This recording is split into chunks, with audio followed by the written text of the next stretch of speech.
and welcome to this Rupy Tuesday. So today I've got another interesting topic for you. So I am self-employed and I'm also a health psychologist in training.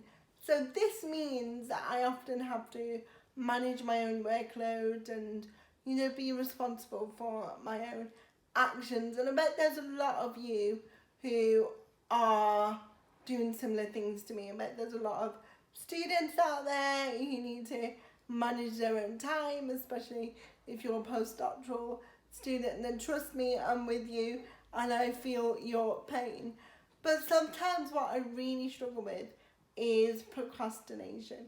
And I think we've all done that, haven't we? If we know there's a big task coming on, or we know we have to deal with something, sometimes we can spend ages, say, watching Buffy the Vampire Slayer instead of getting that report written up, and so forth. So I wanted to share my tips on how to beat procrastination. So number one, what I like to do is I like to have a morning and evening ritual. So I'm not talking about some like weird witchy ritual, but I'm just talking about things that get us in good habits. So definitely getting up at the same time every day really helps me. It helps me with a routine, and also going to bed at night helps me with a routine. So going to bed at a particular time. So it doesn't mean that I go to sleep at that time, but say being in bed for about 10:30, 11 p.m. really helps me in terms of winding down for the evening. So what's your morning and evening routine? And I think that's really important for procrastination.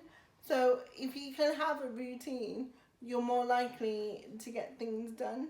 So for instance, I know this might sound a bit silly, but I use a lot of products in the morning to wash my face, and using these products in a sequenced manner actually helps me wake up. I'm not going to bore you with the products that I use, but they are very good products, and just using them helps me feel like really refreshed and focused. So that's something little. Breakfast as well I find really important. So if I have a large carby breakfast, for instance hash browns and stuff like that, then I'm going to feel quite sluggish throughout the day. So you want something that you can eat that's going to keep your energy levels stable.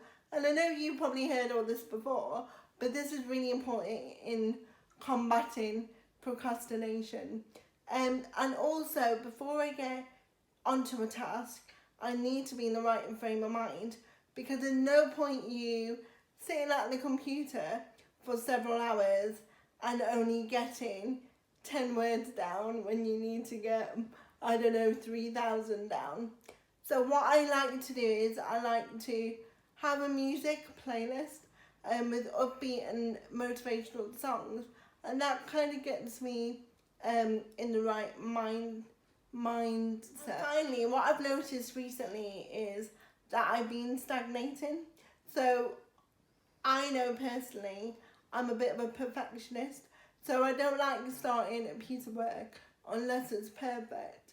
But if we think about that logically, we're not going to get anything done because our first attempt is probably not going to be perfect. So what I found if I just sit there at the laptop, even if I only choose to work for 20 minutes, I'll just start writing stuff. So just get a pen and paper, or get your laptop and your keyboard and just start writing. And what you'll find is the more you write, the more you'll get into a sense of flow. So I hope that's really helped you today.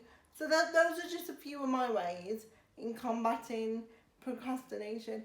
But I'd be really interested in knowing what tools you guys use and how you get into a routine. So if you found this video useful, remember what to do. Like, subscribe and share, and I look forward to seeing you next week.